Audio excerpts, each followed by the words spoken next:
কসরের জন্য কোনো দূরত্ব পথ নেই।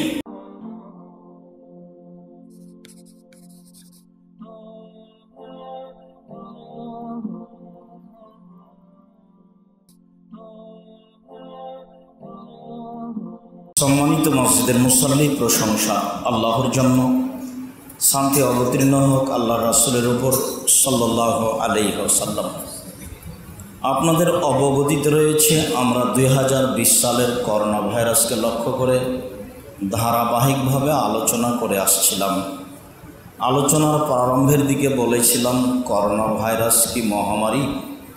মহামারী নয়। করোনা ভাইরাস কি ছোঁয়াচে রোগ? ছোঁয়াচে রোগ বলে কোনো জিনিস নেই।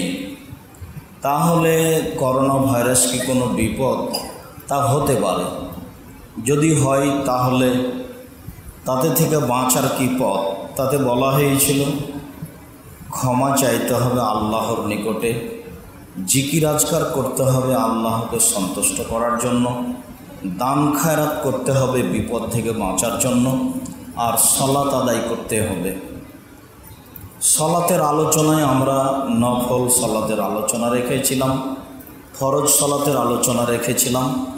ফরজ সালাতের ধারাবাহিকতায় আমরা পৌঁছেছিলাম নফল 2 রাকাত সালাত। তাতে আমরা বিগত জুমার কোনো এক সময় নফল 2 রাকাত সালাতের ব্যাপারে বলেছিলাম অজু করে 2 রাকাত সালাত, আজান দিয়ে 2 রাকাত সালাত, মসজিদে ঢুকে 2 রাকাত সালাত, ইশরাকের 2 রাকাত সালাত, চাষতের 2 রাকাত সালাত, প্রয়োজনের 2 রাকাত সালাত, ইস্তেখারার 2 রাকাত সালাত, তাসবিহ নামে 2 রাকাত সালাত। বিবরণগুলি আমরা ধারাবাহিকভাবে পেশ করে আমরা সালাতের বিবরণে পৌঁছেছি কসর সালাত। সফরে কসর করতে হবে। আজকে আমরা আপনাদের সামনে এক বিশেষ গুরুত্বপূর্ণ সালাতের আলোচনা করতে চাই, তা হলো সফরে কসর সালাত। 4 রাকাত সালাতগুলি 2 রাকাত পড়তে হবে। মাগরিবের 3 রাকাত সালাত তার কসর নেই। ফজরের 2 রাকাত সালাত, কাজেই কসরের কোনো প্রশ্নই আসে না। 4 রাকাত সালাত বিশিষ্ট সালাতগুলি 2 রাকাত পড়তে হবে কসর হিসাবে, জোহর, আসর, এশা। সম্মানিত দর্শক মণ্ডলী, দিনী মুসলিম ভাই বোন যারা আমাদের সামনে আছেন, যারা দেশে বিদেশে আমার দিনী ভাই বোন অনলাইনে আমাদের সাথে রয়েছেন, জুমার খুতবা সম্পর্কে এবং আমাদের আলোচনা শুনব এই আশায় মর্মে আমরা আপনাদেরকে গুরুত্বপূর্ণ বিষয়টি আলোচনা করতে গিয়ে প্রারম্ভের আলোচনা আপনাদের সামনে করতে চাই। কসর সালাত আদায় করতে হবে, কসরই আদায় করতে হবে একটি গুরুত্বপূর্ণ বিষয়। এরপরে কত দূর গেলে কসর সালাত আদায় করতে হবে, এরপরে কত দিন যাবত কসর সালাত আদায় করতে হবে, এরপরে সফরে জোহর আসর একসাথে, মাগরিব এশা একসাথে, ফজর ভিন্নভাবে, এইভাবে সালাত আদায় করতে হবে। আমরা আজকের আলোচনায় 4টি বিষয়ে কসর সম্পর্কে এক বিশেষ গুরুত্বপূর্ণ আলোচনা করব বলে আমরা আশা করছি ইনশাআল্লাহ আজিজ। সম্মানিত দিনী ভাই বোন, কসর সালাত আদায়ের জন্য আল্লাহ তাআলা আদেশ করেন। আল্লাহ তাআলা বলেন ওয়াইদা যারাবতুম ফিল আরদ, পৃথিবীর মানুষ পুরুষ নারী যখন তোমরা জমিনে চলবে, সফর করবে, ফালাইসা আলাইকুম জুনাহ, তোমাদের পাপ হবে না, আন তাকসুরু মিনাস সালাত, সালাত কসর করাতে, তোমরা সালাত কসর করো, এতে তোমাদের পাপ হবে না। ইন খিফতুম আইয়াফতিনাকুমুল লাযীনা কাফারু, যদি তোমাদেরকে কাফেরেরা বিপদে ফেলে দিবে মনে করে, পরিস্থিতি যদি এমন হয়, তাহলে তোমরা কসর সালাত আদায় করো। ইন্নাল কাফিরিনা কানু লাকুম আদুব্বম মুবিনা, নিশ্চয়ই কাফেরেরা তোমাদের খোলাখুলি শত্রু। কাফের কোনোদিন বন্ধ হতে পারে না। ইহুদি খ্রিস্টানের বাড়িতে যতই যান, তাদের দেশে তাদের ব্যাংকে যতই টাকা পয়সা রাখেন, তাদের সাথে যতই আত্মীয়তা করেন, ইহুদি খ্রিস্টান মুশরিক অমুসলিম কোনোদিন মুসলমানের বন্ধু হতে পারে না। আল্লাহ তাআলা সরাসরি নাকচ করেছেন এবং বলেছেন তারা তোমাদের খোলাখুলি স্পষ্ট শত্রু। আমি বুঝতে পারি আর না পারি, বিবরণে আংশিক কথা থেকে যায় যে সমস্যা আসলে কসর সালাত আদায় করতে হবে, নইলে কি নয়? না, অত্র আয়াতে যদিও আংশিকভাবে কোনো বিপদ আসলে কসর করতে হবে এ কথা বলা হয়েছে, কিন্তু বিপদ ছাড়াই রাসূল সাল্লাল্লাহু আলাইহি সাল্লাম কসর করার জন্য বলেছেন এবং কসর করেছেন। মর্মে অত্র আয়াত দ্বারা বুঝে নিতে হবে যে কিয়ামত পর্যন্ত পৃথিবীর মুসলিম পুরুষ নারীকে সফরে আল্লাহ তাআলা কসর সালাত আদায় করার জন্য আদেশ করলেন। কসর সালাত।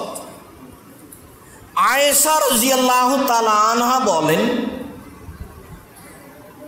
ফুরেজাতি সালাত রাকাতাইন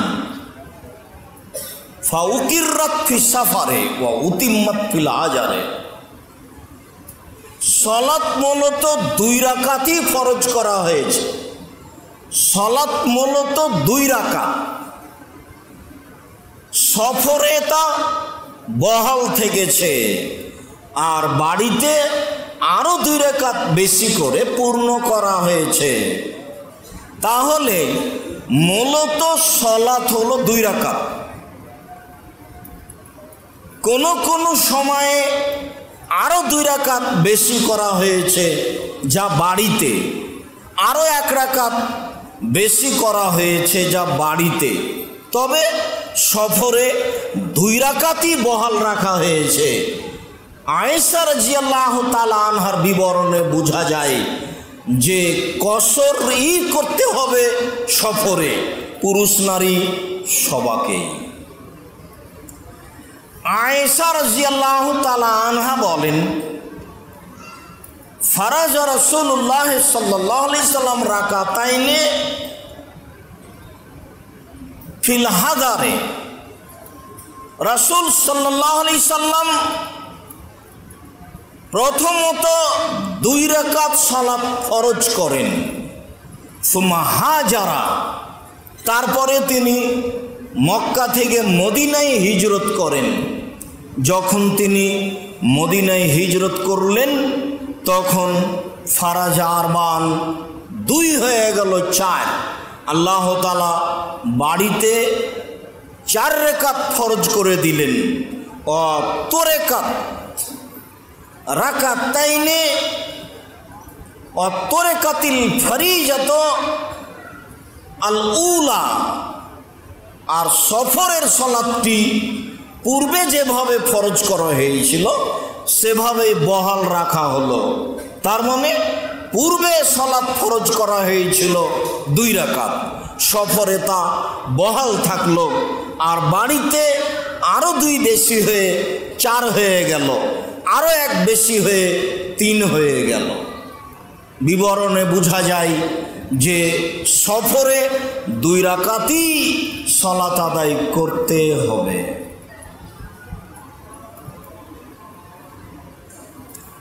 হাফস ইবনে আসিম রাদিয়াল্লাহু তাআলা আনহু বলেন, কুলতুলে উমর ইবনে খাত্তাব রাদিয়াল্লাহু তাআলা আনহু, আমি একদা উমর রাদিয়াল্লাহু তাআলা আনহুকে বললাম যে ইন্নামা ক্বালা আল্লাহু তাআলা আন তাকসুরু মিনাস সালাত ইন খিফতুম আইয়াফতিনাকুম।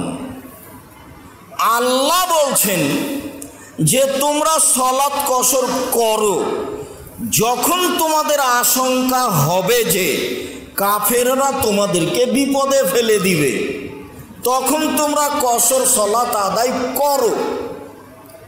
ওয়াকাদা আমিনান নাস, এখন তো মানুষ নিরাপদে, এখন তো আর শত্রুর কোনো ভয় ভীতি নেই, তাহলে এখন কেন সফরে 2 রাকাত?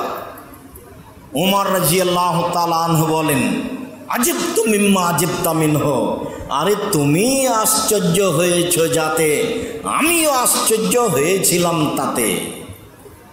আরে শোনো, তুমি আশ্চর্য হয়েছ যাতে আমিও আশ্চর্য হয়েছিলাম তাতে, যে এখন তো আর কোনো সমস্যা নেই, কিন্তু সালাত সফরে 2 রাকাত থাকলো কেন? সব জায়গায় ফরজ 4 রাকাত হয়ে যাক। তখন তিনি বলছেন, সাআলতু রাসূলুল্লাহ সাল্লাল্লাহু আলাইহি সাল্লাম, বিষয়টি আমি আল্লাহ রাসূলকে জিজ্ঞাসা করলাম। আল্লাহ রাসূল বললেন, শোনো, সাদাকাতুন, এটা হলো আল্লাহর পক্ষ থেকে দান। তাসাদ্দাকাল্লাহু বিহা আলাইকুম, আল্লাহ তোমাদের উপরে দানটা করেছেন, দান করেছেন। ফাকবেলু সাদাকাতাহু, তোমরা আল্লাহর দানটা কবুল করে নাও। আদেশ, পৃথিবীর মানুষ, আল্লাহ তোমাদের উপরে 2 রাকাত যেটা বাড়তি করে দেওয়া হয়েছিল, এইটা সফরে দান করে দিলেন। যাও, আমি তোমাদের দান করে দিলাম, আর লাগবে না। পাওনা ছিল আমার, এটা আমি দান করে দিলাম, আর লাগবে না। ফাকবালু সাদাকাতাহু, পৃথিবীর মানুষ, তোমরা আল্লাহর দানকে কবুল করো। আদেশ। হাদিসে বোঝা যায়, বুখারী মুসলিম, পুরুষ নারী যারা সফরে থাকবে তাদেরকে কসর করতে হবে, এ কথাই ঠিক।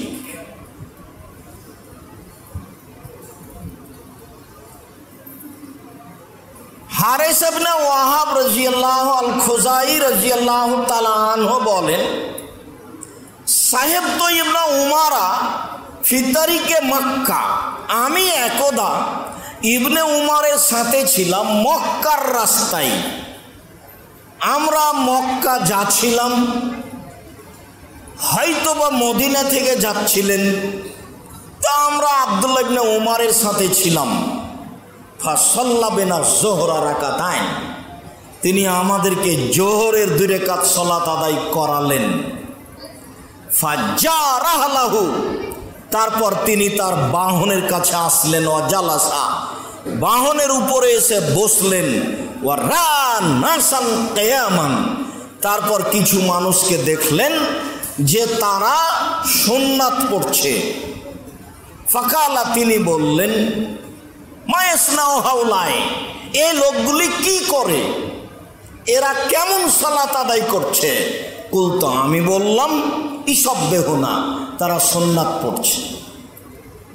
তখন আব্দুল্লাহ ইবনে উমর বললেন, আরে শোনো, লাউ কুনতু মুসাব্বিহান লা আতমামতু সালাতি, সুন্নাত পড়লে তো ফরজই পূর্ণ করতাম, ফরজই যখন পূর্ণ করিনি তখন আবার সুন্নাত কেন?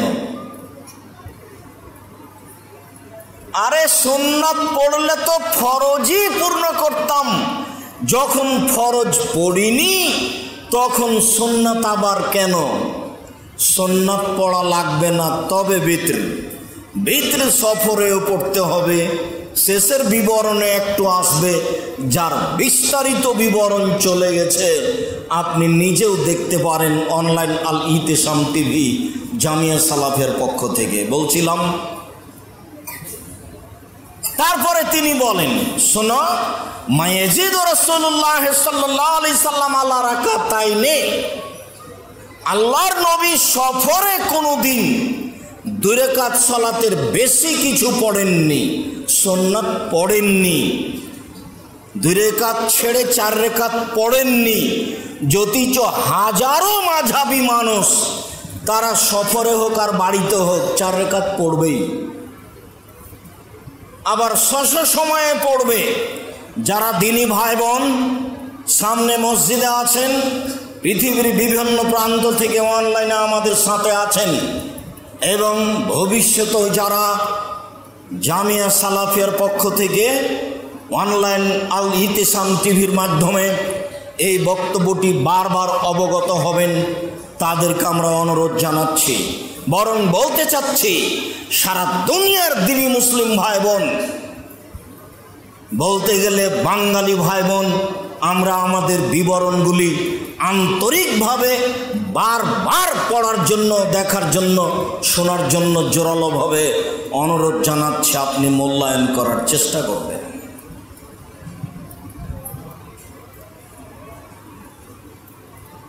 এইসব বিবরণে বোঝা যায় রাসূল সাল্লাল্লাহু আলাইহি সাল্লাম কসর সালাত আদায়ের জন্য বলেছেন।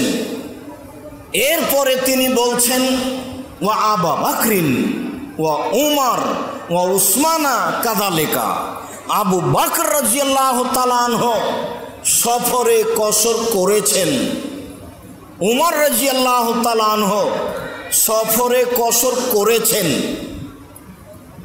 উসমান রাদিয়াল্লাহু তাআলা আনহু সফরে কসর করেছেন। সফরে কসর সালাত আদায় করতে হবে, এটা আল্লাহর আদেশ, এটা আল্লাহর রাসূলের আদেশ। হারিস ইবনে ওয়াহাব আল খুজাই রাদিয়াল্লাহু তাআলা আনহু বলেন, সাল্লাবিনা রাসূলুল্লাহ সাল্লাল্লাহু আলাইহি ওয়াসাল্লাম ওয়া নাহানু আকসারু মা কুন্না কাত্তু ওয়া মানুহু, আমরা একদা সফরে অনেক মানুষ ছিলাম, এত মানুষ আমি কোনোদিন একসাথে রাসূলের সাথে সফরে দেখিনি। আমরা অনেক মানুষ সফরে ছিলাম আর আমরা একেবারে নিরাপত্তায় ছিলাম, আমাদের কোনো সমস্যা ছিল না। মিনায় হজ সফরে সাল্লা রাকাতান, সেই দিন রাসূল সাল্লাল্লাহু আলাইহি সাল্লাম 2 রাকাত সালাত আদায় করেছিলেন। সেদিন তিনি মিনায় 2 রাকাত সালাত আদায় করেছিলেন। আমরা ছিলাম হাজারো হাজার মানুষ, কোনো প্রকার সমস্যা ছিল না, নিরাপত্তা ছাড়াই হাজারো লাখো মানুষ সেদিন কসর সালাত আদায় করেছিলাম। সম্মানিত দিনী ভাই বোন, আমরা বলছি সফরে সকল মুসলিম পুরুষ নারীকে কসর সালাত আদায় করতে হবে, এটাই বিধান। তবে কেউ যদি পূর্ণ করে নেয় তাহলে সে গুনাহগার হবে তা নয়, তবে সে রাসূল সাল্লাল্লাহু আলাইহি সাল্লামের আদেশ এবং আল্লাহ তাআলার দানকে মূল্যায়ন করল না। আল্লাহ তাআলা যেটা দিয়েছেন সেটাও গ্রহণ করলো না, যা গ্রহণ করা উচিত। আয়েশা রাদিয়াল্লাহু তাআলা আনহা বলেন, কানা নবী সাল্লাল্লাহু আলাইহি সাল্লাম ইয়াকসুরু ওয়া ইতিম্মু ওয়া ইয়াসুমু ইফতারু, আল্লাহর নবী সফরে কখনো কসর সালাত আদায় করতেন, কখনো পূর্ণ করতেন। আল্লাহর নবী সফরে সিয়াম রাখতেন, সফরে সিয়াম ছেড়ে দিতেন। আয়েশা রাদিয়াল্লাহু তাআলা আনহার বিবরণ। তবে হাদিস আবু দাউদ দ্বারা প্রমাণিত হয়, সহিহ হলেও যেসব হাদিসগুলি বিবরণে পেশ করছিলাম সব বুখারী মুসলিম থেকে। মর্মে কেউ যদি সফরে 4 রাকাত পড়ে নেয় তাহলে গুনাহগার হবে না, মাত্র এতটুকুই। সফরে কসরই করতে হবে, এটাই আল্লাহর আদেশ, এটাই রাসূল সাল্লাল্লাহু আলাইহি সাল্লাম তার সাহাবী তাবেঈ পরবর্তী উম্মতগণকে বলে গেছেন, যা আমরা বিবরণে বুঝলাম। এরপরে আমরা সংক্ষিপ্ত বিবরণ পেশ করি, কত দূর গেলে কসর করব। আরেকটা বিবরণ আছে কতদিন চলবে, আরেকটা বিবরণ আছে সফরে একসাথে না ভিন্ন ভিন্ন সময়ে। এবার কত দূর? আনাস রাদিয়াল্লাহু তাআলা আনহু বলেন, সাল্লা রাসূলুল্লাহ সাল্লাল্লাহু আলাইহি ওয়াসাল্লাম বিল মদিনাতে আরবান, আল্লাহর নবী মদিনায় 4 রাকাত সালাত আদায় করলেন জোহরের। অবেদিল হুলাইফা রাকাতাইনে, আর জুল হুলাইফায় আদায় করলেন 2 রাকাত আসরের। এই বাচ্চারা যেন পাশে আপনার কেউ আপনার বিরক্তির মধ্যে না ফেলে আপনাকে। বাচ্চাদের ব্যাপারে আপনিও সাবধান থাকুন। কত দূর গেলে কসর করতে হবে? অত্র বুখারী মুসলিমের বিবরণে বোঝা যায় আল্লাহর নবী মদিনায় পূর্ণ সালাত আদায় করলেন আর জুলহুলাইফায় কসর করলেন। তাহলে মদিনা থেকে জুলহুলাইফা কত দূর? 9 কিলোমিটার, 6 মাইল বা 10 কিলোমিটার। তাহলে তিনি বাড়ি থেকে বের হয়ে 9 কিলোমিটারের মাথায় গিয়ে 10 কিলোমিটারের মাথায় গিয়ে কসর সালাত আদায় করলেন। 48 মাইলের কথাটি তাহলে হলো না, 48 মাইলের কথাটিও আসবে, আগে এইটা হয়ে যাক। বুখারী মুসলিমের বিবরণে বোঝা যায় আল্লাহ রাসূল কসর করেছেন 9 কিলোমিটার দূরে গিয়ে। আনাস রাদিয়াল্লাহু তাআলা আনহু বলেন, কানান নবী সাল্লাল্লাহু আলাইহি সাল্লাম ইযা খারাজা মাসিরাতা সালাসাতা আইয়াম মাসিরাতা সালাসাতা আমিয়ালিন আও ফারাসিখা। আল্লাহর নবী যখন 3 মাইল পথে বের হতেন, 3 মাইল দূরত্ব পথের জন্য বের হতেন, অথবা 3 ফারসাখ দূরত্ব পথের জন্য বের হতেন, তখন ইসল্লি রাকাতান তিনি 2 রাকাত সালাত আদায় করতেন। তাহলে 3 মাইল সমান, আবার 3 ফারসাখ, 1 ফারসাকে হলো 3 মাইল, তাহলে 3 ফারসাকে হলো 9 মাইল। 9 মাইল দূরে গিয়ে অথবা 3 মাইল দূরের পথে গিয়ে তিনি কসরের সালাত আদায় করতেন। বুখারী মুসলিমের এসব সহিহ বর্ণনায় বোঝা যায় যে 3 মাইল দূরে বা 9 মাইল দূরে বা 6 মাইল দূরের পথে তিনি কসর করেছেন। সম্মানিত দিনী ভাই বোন, আসলে কসরের জন্য কোনো দূরত্ব পথ নেই। আর আপনি যেটা অবগত আছেন ফিকার বই থেকে, ভারত, বাংলাদেশ, পাকিস্তানের হাজারো লাখো শতকরা 95 জন দিনী ভাই বোন বলছেন 48 কিলোমিটার, 48 মাইল। সেইটা আগে বলে দিয়ে বিবরণটি স্পষ্ট করি।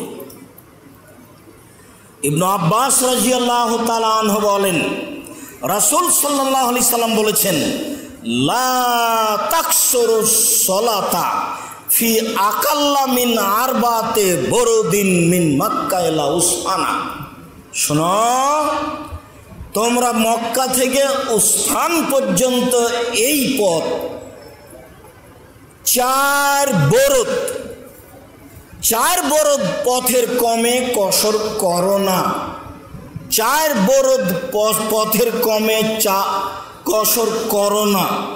1 বারিদ সমান হলো 12 মাইল, তাহলে 4টা সমান হলো 48 মাইল বা 12 কিলোমিটার দিয়ে হলো 48 কিলোমিটার। এই হাদিসের প্রতি আমল করো তো লাখো দিনী ভাই বোন বলছেন 48 কিলোমিটারের কমে কসর হবে না। মনে রাখবেন, হাদিসটি জয়ীফ, আমলযোগ্য নয়। আমলযোগ্য নয় এমন হাদিসই লাখো দিনী ভাই বোন ভারত, বাংলাদেশ, পাকিস্তানের গ্রহণ করেছেন, যার আমল আমাদের উপরে চাপিয়ে দেওয়া হচ্ছে। বুখারী মুসলিমের হাদিস 6 মাইল দূরে গিয়ে, সহিহ হাদিস 3 মাইল দূরে গিয়ে, সহিহ হাদিস 9 মাইল দূরে গিয়ে। এবার বিবরণ হচ্ছে দূরত্ব হিসাব নয়। মানুষ যখন বুঝবে আমি সফরে বের হচ্ছি, তখন সে কসর করবে বাড়ি থেকে বের হয়ে যেখানেই হোক না কেন। এটাই প্রমাণ যে 3 মাইল দূরে গিয়ে তিনি কসর করলেন। 3 মাইল দূরে আর কতটুকু পথ সেইটুকু কসর করা লাগে। 6 মাইল দূরে গিয়ে আর কতটুকু পথ সেখানে কসর করা লাগে। 9 মাইল দূরে গিয়ে কসর করেন। 9 মাইল কতটুকু পথ যে সেখানে কসর করা লাগে? আসলে মূলত দূরত্ব হিসাব নয়, মূলত সফর হিসাব। প্রত্যেক পুরুষ নারী বাড়ি থেকে বের হওয়ার সময় যখন বুঝবে আমি সফরে বের হচ্ছি, তখন বের হয়েই যেখানে সময় হয়ে যাবে সেখানেই কসর করবে। এটাই হিসাব। এটাই যারা পৃথিবীতে শীর্ষস্থানীয় বিদ্বান তারা এই অর্থই গ্রহণ করেছেন। আর আমরা যারা কোরআন এবং সহিহ হাদিস মেনে চলি, সঠিক আকীদার মানুষ, তারা জোরালোভাবে বলে থাকি যেহেতু রাসূল সাল্লাল্লাহু আলাইহি ওয়াসাল্লামের পক্ষ থেকে চূড়ান্ত দূরত্ব উল্লেখ নেই, বরং আছে 9 মাইল, বরং আছে 6 মাইল, বরং আছে 3 মাইল, চূড়ান্ত হিসাব নেই। অতএব চূড়ান্ত হিসাবই ঠিক নয়। মানুষ যখন বুঝবে আমি সফরে বের হয়েছি, তখন সে কসর করবে। বাড়ি থেকে বের হয়ে যেখানেই হোক না কেন, 1 কিলো, হোক না কেন 10 কিলো, হোক না কেন 50 কিলো, হোক না কেন 100 কিলো, যখনও বুঝবে আমি মুসাফির, তখনই বাড়ি থেকে বের হয়ে কসর করবে। এ কথাই ঠিক। আশা যে বিষয়টি দেশ বিদেশের সামনের দিনী ভাই বোনকে সুন্দরভাবে বুঝাতে পেরেছি বলে আমরা আশা করছি। আলহামদুলিল্লাহ, আল্লাহ আলাম বিশ্বব। সম্মানিত দিনী ভাই বোন, বিষয়টি বিবেচনা করে আমল করার চেষ্টা করবেন। আল্লাহ আমাদের তৌফিক দান করুন। আল্লাহুম্মা আমিন।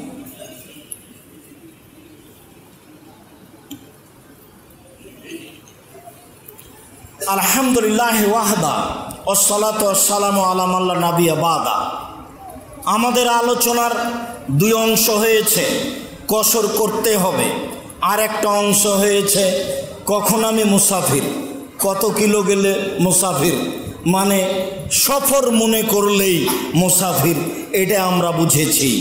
এবার আমরা বুঝি কতদিন পর্যন্ত চলবে এই কসর, তার সময়সীমা কত? তার সময়সীমা নেই। যে যতদিন মুসাফির থাকবে সে ততদিন কসর করবে, এ কথাই ঠিক। নির্ধারিত 4 দিন নয়, নির্ধারিত 10 দিন নয়, নির্ধারিত 19 দিন নয়, নির্ধারিত 20 দিন নয়, নির্ধারিত 6 মাস নয়। যে যতদিন সফরে থাকবে, আজ যাব কাল যাব করে চূড়ান্ত হিসাব করতে পারছে না, সে ততদিন কসর করবে, এ কথাই ঠিক। আনাস রাদিয়াল্লাহু তাআলা আনহু বলেন, খারাজনা মা রাসূলিল্লাহ সাল্লাল্লাহু আলাইহি সাল্লাম মিনাল মদিনা ইলা মক্কা। আমরা রাসূলের সাথে মদিনা থেকে মক্কায় বের হলাম হজ সফরে। হাজারো মানুষ আছি, রাসূলের সাথে মদিনা থেকে মক্কায় বের হলাম। কানান নবী সাল্লাল্লাহু আলাইহি সাল্লাম ইসাল্লি রাকাতাইনে। আল্লাহর নবী সফরে 2 করে সালাত আদায় করতে থাকলেন। হাত্তা রাজানা ইলাল মদিনা, পুনরায় ফিরে আসলাম মদিনায়। মানে বের হওয়া থেকে নিয়ে ফিরে আসা পর্যন্ত কসর করতেই থাকলাম। কিলালাহু, আনাসকে বলা হলো, আকামতুম বেমাক্কাতা, আপনারা মক্কায় কতদিন ছিলেন? বলতো, আমি বললাম, আকামনা বেহা আশরান, আমরা মক্কায় 10 দিন ছিলাম। মক্কায় আমরা 10 দিন ছিলাম। তাহলে 10 দিন যাবত আল্লাহ রাসূল কসর করতে থাকেন। অত্র বুখারী মুসলিমে বোঝা যায়। ইবনে আব্বাস রাদিয়াল্লাহু তাআলা আনহু বলেন, সাফারা রাসূলুল্লাহ সাল্লাল্লাহু আলাইহি ওয়াসাল্লাম সাফারান ওয়া আকামা 19 ইয়াওমান। আল্লাহর নবী একদা সফরে বের হলেন, তিনি সফরে 19 দিন থাকলেন। ইসাল্লি রাকাতাইনে, তিনি 2 রাকাত করে সালাত আদায় করতে থাকলেন। অত্র বিবরণে বোঝা গেল তিনি ছিলেন 19 দিন যাবত আর সালাত আদায় করছিলেন 2 রাকাত করে। অফি রিওয়ায়াতিন 15 ইয়াওমান, অন্য এক বর্ণনা রয়েছে তিনি ছিলেন 15 দিন যাবত তিনি কসর সালাত আদায় করতে থাকেন। আনাস রাদিয়াল্লাহু তাআলা আনহু বলেন, কানা নবী সাল্লাল্লাহু আলাইহি ওয়াসাল্লাম ফি গাজওয়াতি তাবুকা 20 ইয়াওমান ওয়া কানা ইসাল্লি রাকাতাইন। আল্লাহর নবী তাবুক যুদ্ধে গিয়ে 20 দিন ছিলেন, তিনি কসর সালাত আদায় করছিলেন। এক বর্ণনায় বোঝা গেল 10 দিন, এক বর্ণনায় বোঝা গেল 19 দিন, এক বর্ণনায় বোঝা গেল 15 দিন, এক বর্ণনায় বোঝা গেল 20 দিন। আব্দুল্লাহ ইবনে ওমর তার নিজস্ব বর্ণনায় তিনি বলছেন, আমরা এক সফরে গিয়ে 6 মাস আটকা পড়েছিলাম বরফ ঠান্ডা এলাকায়, আমরা কসর করছিলাম।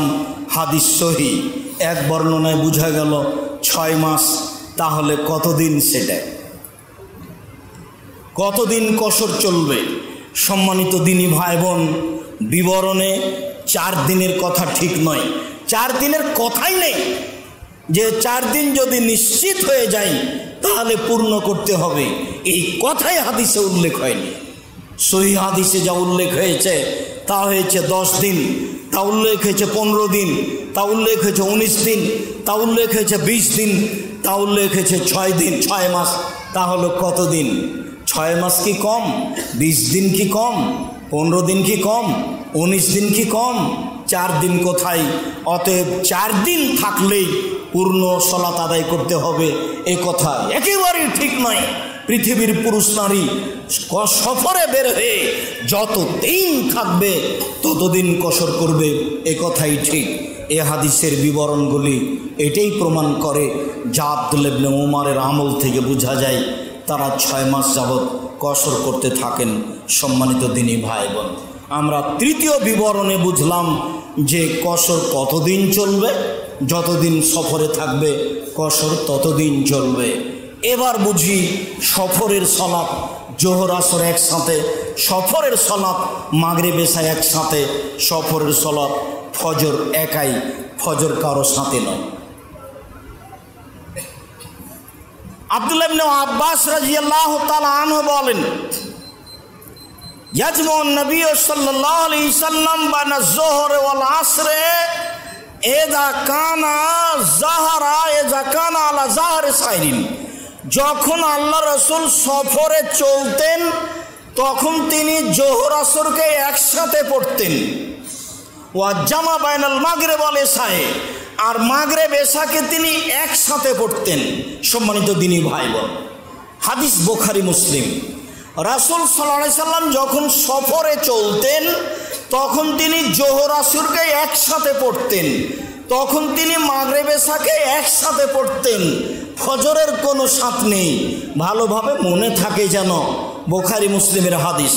যখন রাসূল সাল্লাল্লাহু আলাইহি সাল্লাম সফরে চলতেন, সফরে থাকতেন, তখন তিনি জোহর আসরকে একসাথে পড়তেন, তখন তিনি মাগরিব এশাকে একসাথে পড়তেন।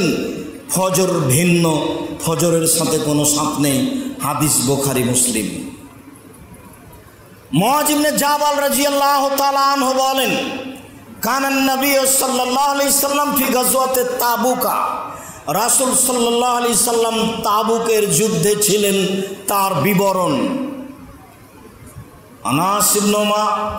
আনাস রাদিয়াল্লাহু তাআলা আনহু বলেন, ইজা জাগাতিস শামস ক্বাবলা ইয়ারতাহিলা জামা বাইনা যুহর ওয়াল আসর। যখন তিনি সূর্য ঢোলার সময় বের হতেন বাড়ি থেকে, সূর্য ঢলে যাওয়ার পরে যখন বের হতেন তখন তিনি জোহর আসরকে একসাথে পড়ে নিতেন, তখন তিনি আসরকে জোহরের সাথে করে নিয়ে একসাথে পড়ে নিতেন। ওয়াইজা ইরতাহালা কালান তাজিগা শামস। আর যদি তিনি চলতেন, বের হতেন, সফর করতেন, তখনও জোহরের সালাত সময় হয়নি। আখারা জোহরা হাত্তা ইয়ানজিল আলিল আসরে, তখন তিনি জোহরকে দেরি করে দিতেন আসরের সময় পর্যন্ত। আসরের টাইম হলে তিনি অবতরণ করে অবস্থান করে স্থান গ্রহণ করে আসর আর জোহর একসাথে পড়তেন। আবারও বুঝি, জোহরের টাইমে বের হলে আসরকে জোহরের টাইমে করে নিয়ে জোহর আসর একসাথে পড়ে নিতেন। আর জোহরের পূর্বে বের হলে চলতেই থাকতেন। যখন আসর হয়ে যেত তখন তিনি জোহরকে আসরের টাইমে টেনে নিয়ে এসে জোহর আসর একসাথে পড়তেন। অফিল মাগরেবে মিসলা জালে, মাগরেব অনুরূপী। ওই যে ইরতাহালা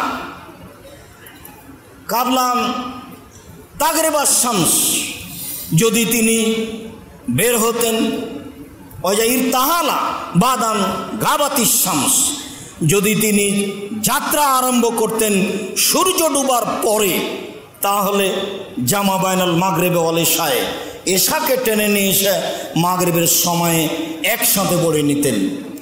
যদি বের হওয়াটা, যাত্রাটা আপনার মাগরিবের সময়ে হয়, তাহলে মাগরিব এশাকে একসাথে করে নেবেন। এখন আপনি বের হতে চাচ্ছেন, হাঁটাবো থেকে আপনার বাড়ি থেকে কোনো সফরে, এখন আপনি বের হতে চাচ্ছেন জোহরের টাইমে, তাহলে আসর আর জোহরকে একসাথে করে নেন। আপনি বের হতে চাচ্ছেন মাগরিবের টাইমে, তাহলে মাগরিব এবং এশাকে একসাথে করে নেন। ওয়াইদা ইরতাহালা, আর যখন তিনি বাড়ি থেকে বের হতেন কাবলান তাগরিবা শামস, সূর্য তখনও ডুবেনি, এর আগেই বের হয়ে গেছেন, তাহলে ইয়ানজিলু লিল ইশায়ে, তখন তিনি অবতরণ হতেন এশার সালাতের জন্য। ওয়া জামা বাইনাহুমা, তখন তিনি মাগরিব এবং এশাকে একসাথে করে নিতেন। রাসূল সাল্লাল্লাহু আলাইহি সাল্লাম এইভাবে সফরের সালাত আদায় করতেন। বিষয়টি আপনার কাছে ভালোভাবে আবারও স্পষ্ট করি, যদি জোহরের টাইমে বের হতেন তাহলে জোহর আসর একসাথে পড়তেন বাড়িতেই, যেখান থেকে বের হতেন সেখানে। যদি মাগরিবের টাইম হয়ে গেছে তখন বের হতেন, তাহলে মাগরিব এশা একসাথে পড়ে নিতেন বাড়িতেই, যেখান থেকে বের হচ্ছেন সেখানেই। যদি জোহরের আগে বের হয়েছেন তাহলে আসরের টাইমে গিয়ে জোহর আসর পড়েছেন। যদি মাগরিবের আগে বের হয়েছেন তাহলে এশার টাইমে গিয়ে মাগরিব এশা একসাথে পড়েছেন। আমি যে বিষয়টি কতদূর বুঝালাম, আশা করছি আমি স্পষ্ট বুঝাতে পেরেছি। রাস্তায় চললে যদি মাঝাবি ভাই সাথে থাকে তাহলে দেখতে পাবেন উনি একসাথে পড়বেন না, সময়ে পড়বেন। আজও হজ করতে গিয়ে লাখো হাজি মুআল্লিমের কথাই, আপনার হজ সফরে আরাফার মাঠে জোহর জোহরে, আসর আসরে পড়ে, অথচ রাসূল সাল্লাল্লাহু আলাইহি সাল্লাম জোহর আসরে একসাথে পড়লেন। পৃথিবীর মানুষ যারা আমাদের সাথে আছেন, অনলাইনে পৃথিবীর যে কোনো প্রান্ত থেকে যারা আমাদের সাথে আছেন, সকল দিনই ভাই বোনকে জানাচ্ছি যে সফরের সালাত আদায় করবেন জোহর আসর একসাথে, মাগরিব এশা একসাথে, এ কথাই ঠিক। জোহরের টাইমে বের হলে আসরকে জোহরের টাইমে পড়বেন, মাগরিবের টাইমে বের হলে এশাকে মাগরিবের টাইমে পড়বেন। আগেই বের হলে জোহরকে নিয়ে যাবেন আসরে, আগেই বের হলে মাগরিবকে নিয়ে যাবেন এশায়। ফজরের সামনে কোনো সাথ নেই। সময় বিষয়টি আমরা ভালোভাবে বুঝাতে পেরেছি বলে আমরা আশা করছি। আনাস রাদিয়াল্লাহু তাআলা আনহু বলেন, কানান নবী সাল্লাল্লাহু আলাইহি সাল্লাম ইসাল্লি আলা রাহিলাতিহি ফিস সাফারে হাইসু তাজ্জাহাত বিহি, আল্লাহ রাসূল সফরে বাহনের ওপরে সালাত আদায় করতেন। ইল্লা সালাতাল লাইলে ইল্লাল ফারায়েজা, রাসূল সাল্লাল্লাহু আলাইহি সাল্লাম সফরে ফরজ ব্যতীত নফল সালাতগুলি বাহনের উপরে পড়তেন। অন্য বর্ণনায় এসেছে এজা সাফারা ও আরাদান তাতাওয়া, সফরে যখন নফল সালাত আদায়ের ইচ্ছা করতেন তখন ইস্তাকবালাল কিবলাতা, তখন বাহনের মুখটাকে কেবলার দিকে করতেন। ও কাব্বারা ও সাল্লা হাইসো ওয়াজ্জাহু রেকাব, তার বাহন যেদিকে মুখ করুক না কেন সেদিকেই তিনি মুখ করে সালাত আদায় করতেন। শুরুর সময়তে কেবলা চেষ্টা করতে হবে, পরে যেদিকেই যাক না কেন। জাবের রাদিয়াল্লাহু তাআলা আনহু বলেন, বাসানি রাসূলুল্লাহ সাল্লাল্লাহু আলাইহি ওয়াসাল্লাম ফি হাজাতিন, আল্লাহর নবী আমাকে কোনো এক প্রয়োজনে পাঠিয়েছিলেন। ফাজ্জিতু হুয়া ইসাল্লি নাহওয়াল মাশরিক, আমি প্রয়োজন শেষ করে রাসূলের কাছে আসলাম, দেখি তিনি পূর্ব দিকে মুখ করে সালাত আদায় করছেন।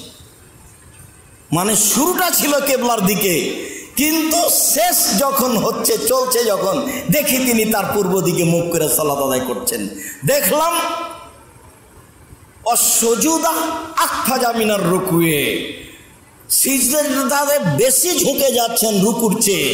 রুকুতে যেই পরিমাণ ঝুঁকে গেছিলেন, সিজদায় তার চেয়ে বেশি পরিমাণ ঝুঁকে গেলেন। সামনে কোনো কিছু রেখে সিজদা দিবেন না, একটা টুল সামনে রেখে সিজদা দিবেন না, বালিশের সামনে রেখে সিজদা দিবেন না, টুলের ওপরে, বালিশের ওপরে, চেয়ারের ওপরে কোনো কিছু সামনে রেখে সিজদা দিবেন না তার ওপরে। বাস আপনি বাহনের উপরে সালাত আদায় করছেন, বাস আপনি বসে সালাত আদায় করছেন। আপনি রুকুতে গিয়ে যেই পরিমাণ ঝুঁকেছেন, সিজদায় গিয়ে তার চেয়ে বেশি পরিমাণ ঝুঁকে যাবেন। এটাই সুন্নাত, যা জাবের রাদিয়াল্লাহু তাআলা আনহু বলেন। সম্মানিত দিনী ভাই বোন, একটা কথা জাগছে, আপনি হয়তো খেয়াল করেননি, হয়তো বা বেখেয়াল আছেন।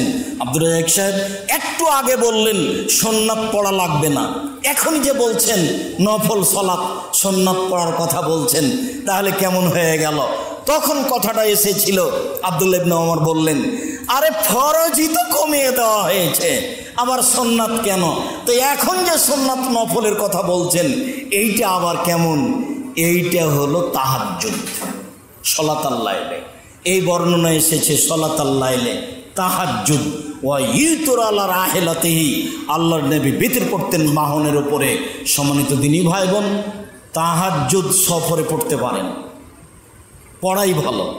তাহলে 5 ওয়াক্ত সালাতের সাথে 12 রাকাত সুন্নাত সালাত রয়েছে, এইগুলি পড়তে হবে না সফরে। শুধু ফরজটা পড়বেন, জোহর 2 রাকাত পড়বেন, আসর 2 রাকাত পড়বেন, এশা 2 রাকাত পড়বেন, মাগরিবের কসর নেই, ফজর তো 2 রাকাতই আছে। সফরে তাহাজ্জুদ পড়বেন, বাহনের উপরে পড়তে পারেন। বসে সালাত আদায় করলে আপনার সিজদার সময় মাথাটা বেশি ঝুঁকিয়ে দিবেন রুকুতে যে পরিমাণ ঝুঁকিয়েছেন তার চেয়ে। তাহলে আপনার রুকুর হবে অবস্থা এক, আর সিজদার হবে অবস্থা এক। সম্মানিত দিনী ভাই বোন, আমরা দীর্ঘদিন ধরে 2020 সাল থেকে সলাতের ধারাবাহিকতা আলোচনা করে আসছি।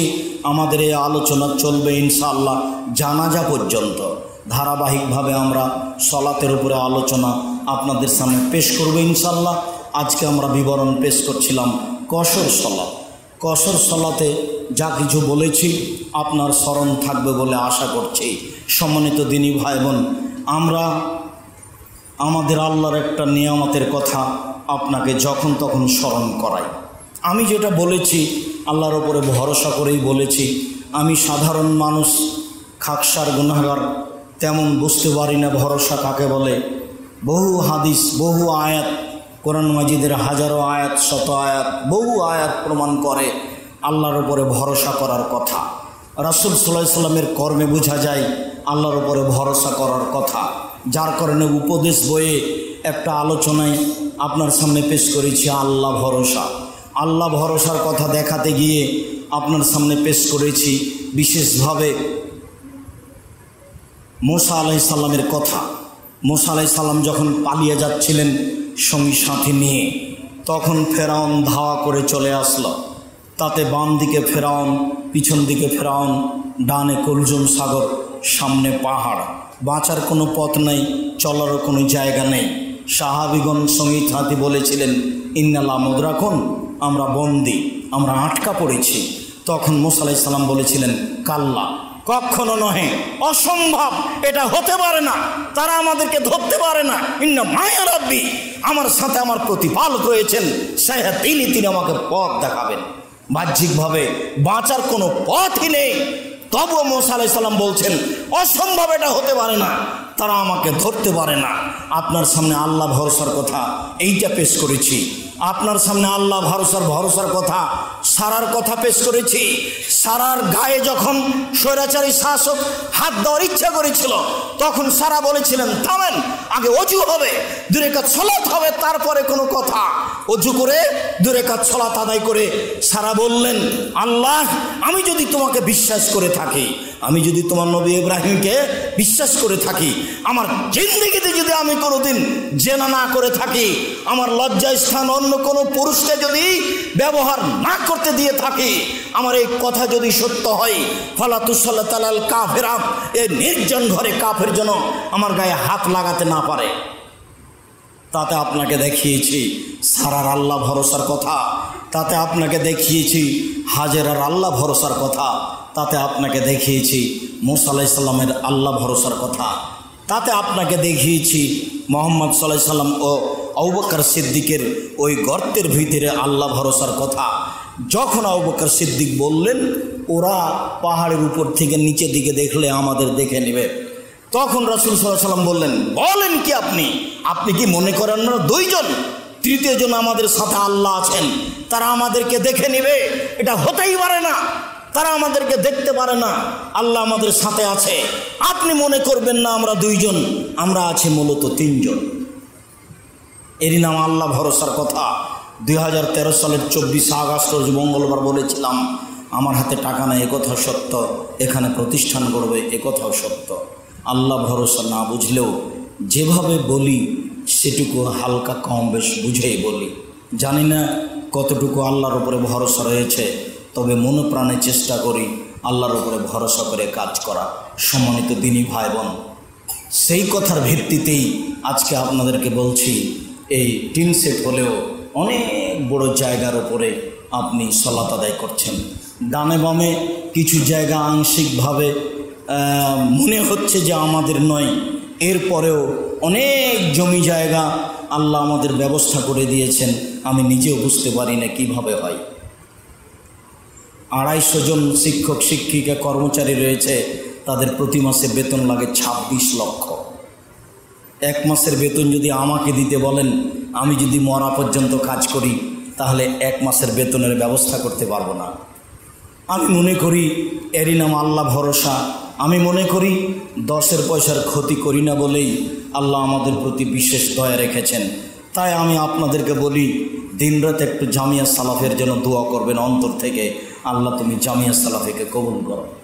বিশেষভাবে কিছু কিছু কাজে এই জামিয়া সালাফের বাইতুল হাম জামে মসজিদ হাঁটাবো কঠিনভাবে ঠেকে আছে। বছর বছর পার হয়ে যায়, এক শ্রেণীর মানুষ তাকে স্বাভাবিকভাবে বুঝে নিতে চায় না, অথচ এই প্রতিষ্ঠান, এই মসজিদ আমি কাঁধে করে নিয়ে যেতে পারবো না, আমি আছি, কাল থাকবো না। আমি প্রাণপণে চেষ্টা চালাচ্ছি বাড়িতে গিয়ে অনুরোধ করে হাত পা ধরে, এরপরেও সহজ হয় না। হবে ইনশাল্লাহ একদিন, আমি সে অপেক্ষা আছি, হবে ইনশাল্লাহ। কাজ অচিরেই শুরু হবে, নকশাও শেষ হয়েছে, আশা করছি আমরা কাল পরশু থেকে কাজ আরম্ভ হবে ইনশাআল্লাহ। কিছু বাধা থাকলেও সময়ের গতিতে বাধা দূর হয়ে যাবে। অন্তর থেকে আল্লাহকে বলেন, আল্লাহ যেসব মানুষ এরকম কিছু করছে, সন্ধ্যায় যেমন ছিল সকালে যেন ভালো হয়ে যায়।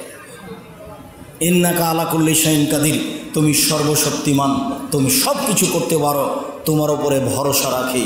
আল্লাহ তুমি সর্বশক্তিমান, তুমি সব কিছু করতে পারো। আল্লাহ তুমি সর্বশক্তিমান, তুমি সব কিছু করতে পারো।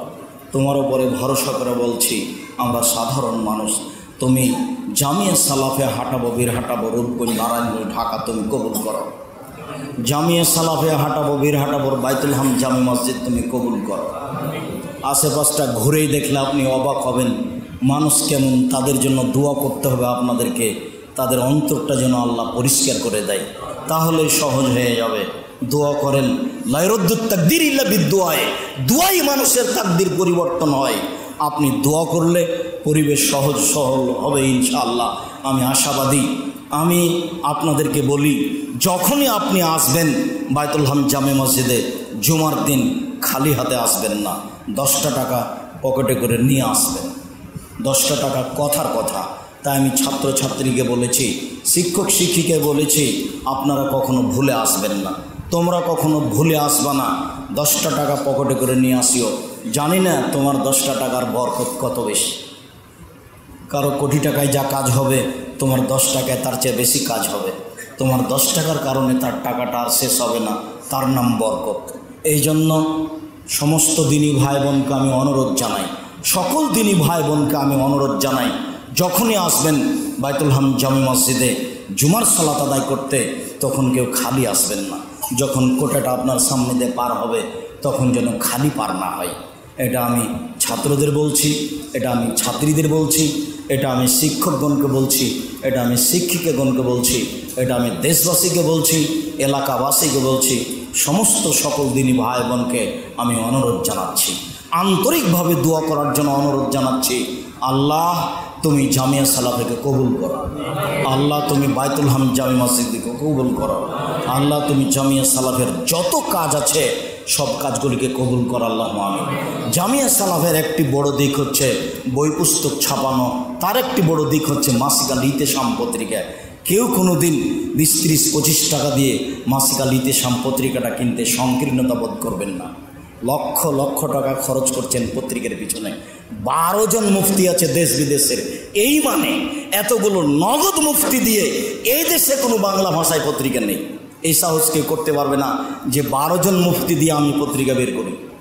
দেশ বিদেশের বড় বড় মহাদেশ, যাদের মাধ্যমে পত্রিকায় 50টা প্রশ্নের উত্তর দেওয়া হয়।